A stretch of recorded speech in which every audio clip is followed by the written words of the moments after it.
Oke, karena ini pertama kali dan perdana, kita kenalan dulu nggak sih? Iya, boleh dulu kenalan wajib. Nah, karena komisi utama jadi kenalan dulu dong.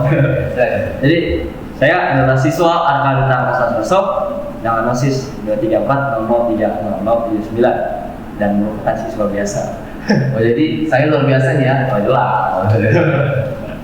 Saya Ahmad Abdul Barak, nosis 234030204. Saya menjabat sebagai bendahara. Mungkin selanjutnya bisa kali sama narasumber kita hari ini. Kali ini kita kedatangan narasumber dengan ya luar biasa gitu, salah satu perangkat batalion Demis. Jadi mohon izin Komandan, mungkin saya memperkenalkan diri ya. Siap. Nama saya Adi Syansa dengan nosis 310.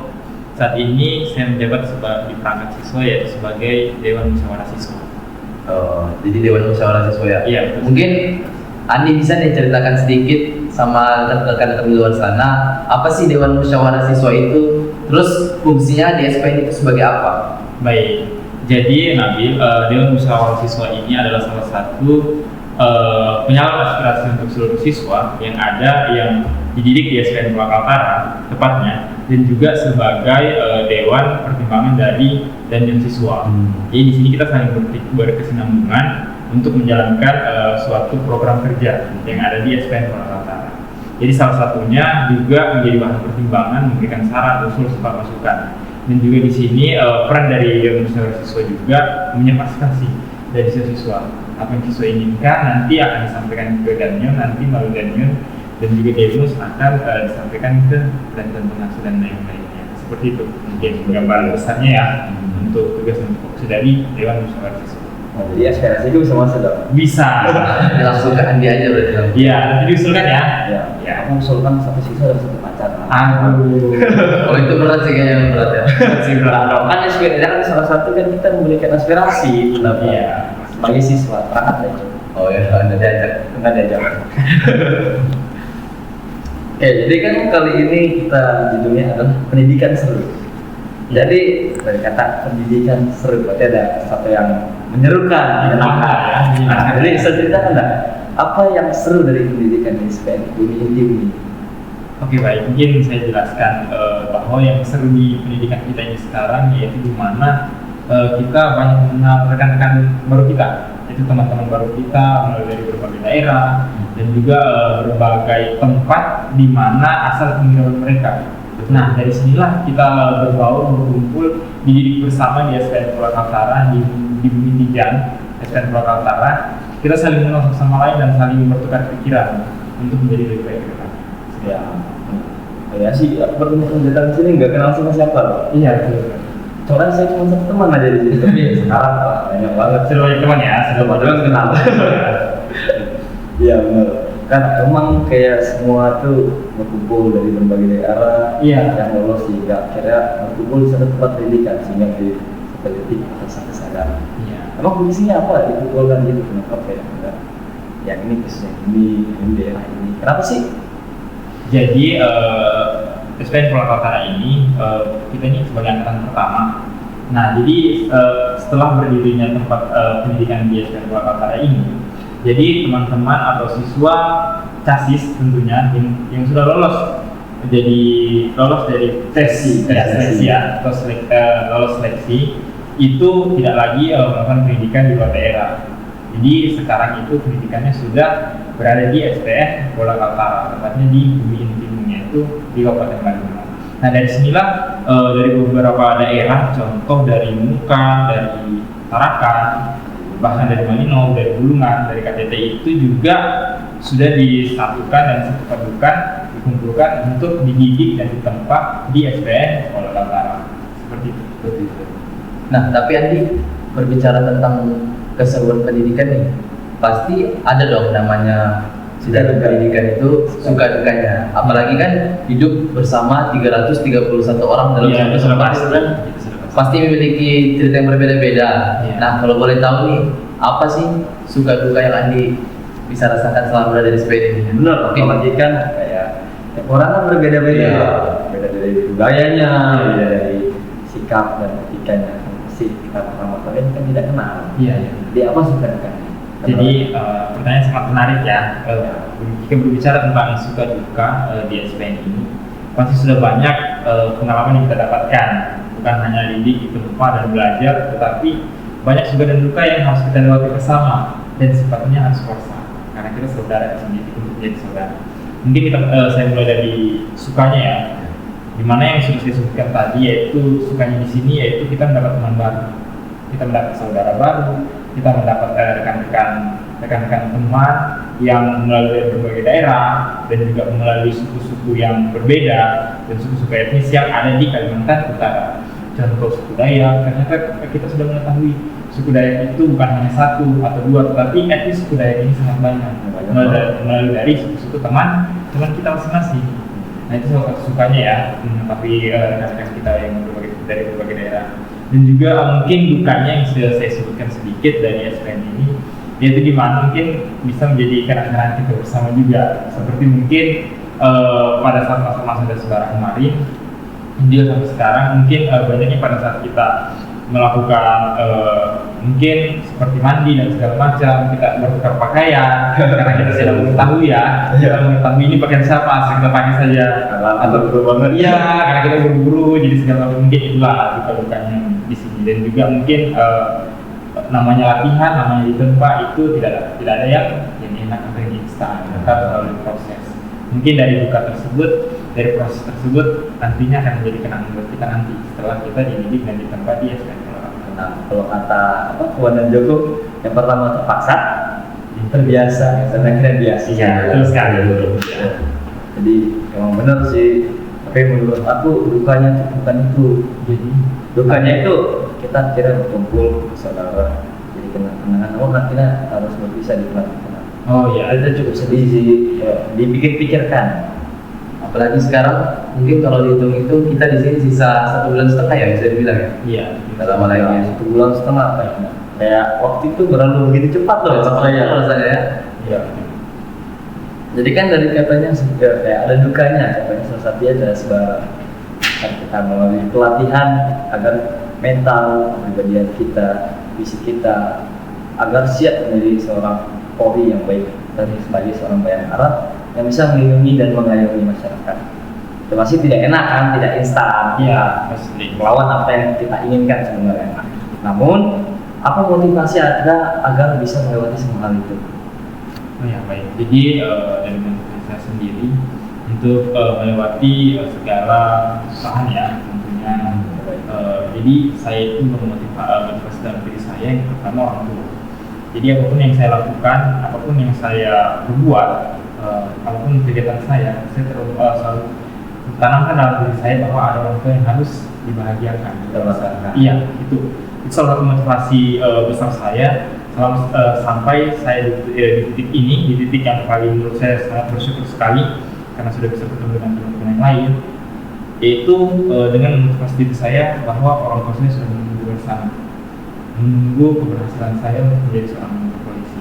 Untuk itu sedang berkegiatan dan jika merasa tidak mampu dalam menjalankan kegiatan dan segala macam, ingatlah orang tua.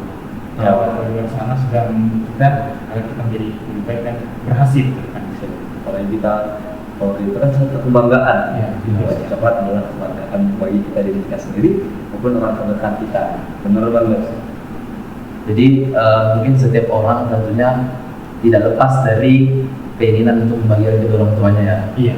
Terlebih setiap kita berjuang selama menjadi siswa di sini, orang tua selalu mendukung kita, mulai dari mendoakan, contohnya support system ya. Support system kita dalam berkegiatan. Nah, tapi Andi mungkin bisa diceritakan sedikit nih perjalanan Andi menjadi seorang siswa, kan apalagi sekarang telah berjalan 4,5 bulan nih menjadi seorang siswa. Mungkin rekan-rekan di rumah ini penasaran bagaimana perjalanan Andi menjadi seorang siswa pada saat ini. Oh iya, bisa diceritakan. Jadi saya menceritakan secara singkat ya, perjalanan saya sampai menjadi anggota Polri. Perlu diketahui bahwa anggota Polri adalah cita-cita saya dari awal, yaitu di mana pada saat lulus di bangku SMA, saya sudah mempunyai keinginan untuk menjadi anggota Polri. Tetapi dalam hal ini juga saya juga berkeinginan untuk kuliah dulu sebelum menjadi anggota Polri.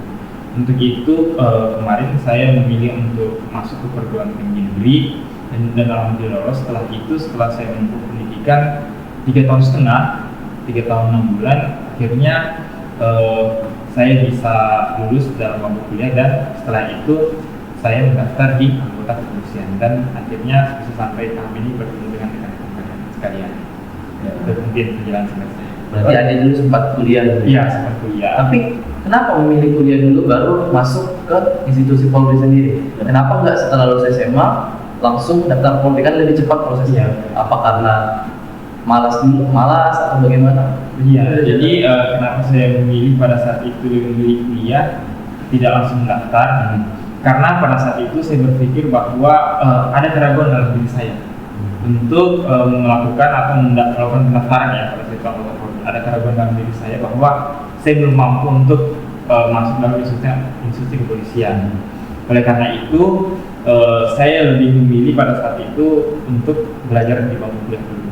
Setelah saya belajar dalam perjalanan pembelajaran saya di bangku kuliah sudah mulai muncullah niatan saya, dan juga pola pikir saya terbuka bahwa memang dalam membangun atau mencari pekerjaan juga tentunya membangun kedua orang tua bersama dalam anggota kepolisian, dan lebih menambahkan niat ya, dan lebih yakin tentunya, lebih yakin bahwa saya sudah siap untuk bergabung dan mengikuti tahapan-tahapan tes yang terdapat di institusi kepolisian.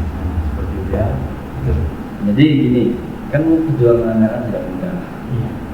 Tadi saya bilang tidak gampang gitu. Iya, tidak gampang. Akhirnya mendapatkan pengalaman sehingga tahu cara-cara agar bisa masuk Polri atau instansi Polri. Ada tipsnya nggak sih? Biar kayak ada gambaran gitu bagi orang-orang di luar sana yang ingin memasuki instansi Polri. Oh iya. Pastinya tips dari saya jika ingin mendaftar jadi anggota kepolisian, itu yang pertama kita harus mempersiapkan fisik kita. Bukan hanya fisik, tapi kita juga harus mempersiapkan akademik kita, pembelajaran kita. Di mana dalam fisik dan akademik ini akan berkesinambungan. Karena dalam tahapan-tahapan penerimaan anggota Polri itu melalui beberapa tahapan, bukan hanya tes fisik, bukan hanya buat dalam program segala macam, tapi kita juga harus mempunyai mental kepribadian yang baik untuk menjadi seorang anggota Polri, dan juga memiliki akademik yang baik untuk menjadi seorang anggota Polri. Jadi itu harus dipersiapkan. Kita harus mempersiapkan itu dan tanamkan dalam diri kita bahwa manajemen dalam berlatih dan juga belajar itu harus lebih baik dan mempunyai konten yang sangat disiplin dalam melakukan segala hal. Itu yang paling penting. Benar, apalagi kita bukan polisi yang seperti dahulu, namun kita adalah polisi yang disiapkan untuk masyarakat yang 4.0 menuju 5.0. Iya. Jadi memang benar, akademik mungkin salah satu hal yang harus kita adapkan untuk kebutuhan. Karena jika kita tidak memiliki kemampuan yang cukup, bagaimana kita bisa melindungi, mengayomi dan melayani masyarakat gitu kan? Malah kita dibantu jadinya. Mungkin sama, mungkin seperti Arka dan juga Nabil, mungkin sebelum mengikuti tes kepolisian pasti sudah mempunyai persiapan kan, persiapan yang matang, sehingga dalam melewati tes-tes yang ada, alhamdulillah itu bisa sampai di tahap ini. Ya, kalau orang bilang rezeki akhirnya tidak akan kemana, apa masalah. Yang penting kita ada niat. Dan juga satu, apa itu? Segala sesuatu yang kita lakukan harus dibarengi dengan doa dan ibadah. Iya, doa dan ibadah. Karena semua itu saling berkesinambungan. Ya, benar banget. Bahkan aku ingat sih, ini adalah kehidupan kita sehari-hari selama pendidikan, bahwa SPN itu motonya adalah cerdas beriman dan tegas berimani. Dari situ kita bisa melihat bahwa seorang polisi itu tidak harus tegas, tidak harus hanya humanis, tidak hanya harus cerdas, namun semua itu dibarengi dengan iman. Iya. Atau beriman, ya kita harus rajin ibadah. Dan juga cerdas beriman, tegas humanis. Ini menceritakan bahwa moto ini mengajarkan kita nantinya dipersiapkan menjadi seorang anggota Polri, tegas tetapi kita tetap humanis kepada masyarakat. Karena untuk sekarang, apalagi di era kita sekarang, bahwa pelayanan masyarakat itu adalah paling penting, yaitu pelayanan prima, pelayanan yang terbaik yang harus paling terbaik yang harus kita berikan kepada masyarakat. Benar. Kalau kata motivasinya itu, motivasi sih lebih karena bagaimana polisi yang baik. Tegas bukan berarti kejam, humanis bukan berarti loyo. Namun kita harus bersikap tegas terhadap yang salah, namun kita harus baik atau humanis melayani masyarakat. lain bisa. Nah, tuh buat rekan-rekan di rumah nih. Tadi itu adalah beberapa tips dari Andi. Jadi intinya buat rekan-rekan di luar sana yang kedepannya ingin jadi seorang anggota Polri bisa dipersiapkan mulai dari fisik ya, Iya. akademik, kemudian tidak lupa juga dengan beribadah kepada Tuhan. Iya. Nah, yang paling penting nih jangan lupa izin orang tua. Iya, kan? benar-benar. Restu orang tua itu yang paling penting. Restu dari orang tua ya. Benar-benar atau berlupa loh, kita harus punya restu dari orang tua. Iya. Kan lupa orang tua ya, lupaan terus itu masukin aja gitu. Aduh, jadi bingung sendiri. Itu paling penting banget sih itu restu orang tua. Ya benar-benar banget. Bagaimana kita bisa menjadi ya bisa masuk di Polri jika tidak ada restu dari orang tua. Betul. Apalagi di sini kita penuh dengan dukungan dari orang tua. Sehingga kalau yang saya sarankan bahwa sebelum melakukan sesuatu selalu minta restu dari orang tua. Karena saya yakin jika suatu hal itu dilakukan dengan restu orang tua, insya Allah pasti akan berjalan dengan lancar. Iya, betul sekali. Nah, Betul. Andi, kan setelah lulus kemarin menjadi seorang anggota Polri setelah mengikuti kegiatan serangkaian tes, tentunya ada sedikit rasa bangga nih terhadap diri sendiri. Oh, akhirnya bisa lolos nih menjadi seorang anggota Polri. Tapi dapat kabar ternyata pendidikan berbeda dari tempat sebelumnya. Kan pendidikan yang baru di SPN Polda Kaltara sudah punya sendiri nih di Malinau. Apa sih perasaan Andi sendiri setelah mendapat kabar bahwasanya kita nih SPN Polda Kaltara menjadi SPN yang baru angkatan 50 menjadi angkatan pertama yang mendapat SPN ya tentunya ya. Apakah wah angkatan pertama nih pasti punya gambaran tersendiri lah, mungkin Andi bisa ceritakan sama rekan di luar sana. Sebenarnya kayak kebanggaan, kayak bangga sih. Jadi kayak pas baru datang kayak kamu adalah angkatan jelas akan jadi sejarah gitu. Iya. Jadi bagaimana perasaan? Jadi pastinya saya bangga dan juga bangga ini harus kita barengi dengan rasa syukur yang kita dapatkan. Kita sudah bangga dan rasa syukur kita harus tingkatkan karena kenapa? Kita sampai di tahap ini yaitu banyak yang support kita, banyak dukungan yang support kita yaitu dari orang tua, keluarga dan kerabat dekat sampai di tahap ini. Dan tentunya sampai di sini kita juga tetap patut bangga dan bersyukur karena kita adalah angkatan pertama di SPN Benar. angkatan pertama di bumi tajam ini. Untuk itu agar di mana nantinya kita tetap bangga di sini, kita harus melakukan atau menempuh pendidikan harus lebih baik lagi dan lebih bersemangat karena nantinya kita akan menjadi sejarah di sini, yaitu sejarah di bumi tajam SPN Polda Kaltara, yaitu salah satu angkatan pertama rating 50 yang pertama kali pendidikan di SPN Polda Kaltara. Tentunya sangat bangga dan sangat bersyukur bisa berada di tahap ini dan bisa menjadi angkatan pertama di SPN Polda Kaltara. Benar. Mungkin sudah cukup ya. Iya. Terlalu lama nih. Udah terlama kita Terasa ya. Udah terasa. Kita lagi harus sudah belajar, Iya. lagi harus sudah belajar. Jadi seorang siswa itu bukan hanya tentang berlatih, namun juga belajar. Sehingga jika kalian ingin menjadi Universitas Polri, memasuki maksudnya, belajarlah dengan dia dan berlatihlah dengan keras. Karena sesuatu yang akan dibarengi dengan usaha dan doa, itu pasti akan berhasil. Oke, mungkin sudah. Ya mungkin terakhir kata-kata dari saya, mungkin untuk rekan-rekan di luar sana tetap semangat, jangan pantang menyerah, tetap berlatih dan jangan pernah putus asa. Karena ingat, seorang pemimpin itu lahir di arus yang deras. Seorang pemimpin itu tidak lahir di arus yang tenang. Jadi tetap bersemangat. Lewati semua keluh kesah kalian, lawan semua ego-ego kalian, dan juga lawan semua hal-hal buruk yang menimpa kalian. Tetap bersemangat dan tentunya mempunyai motivasi diri sendiri. Dan jangan lupa berdoa, itu paling penting. Baik rekan, itulah tadi kata-kata Andi sekaligus menutup podcast kita pada hari ini. Selamat siang. Siang, Luar biasa, salam prestasi.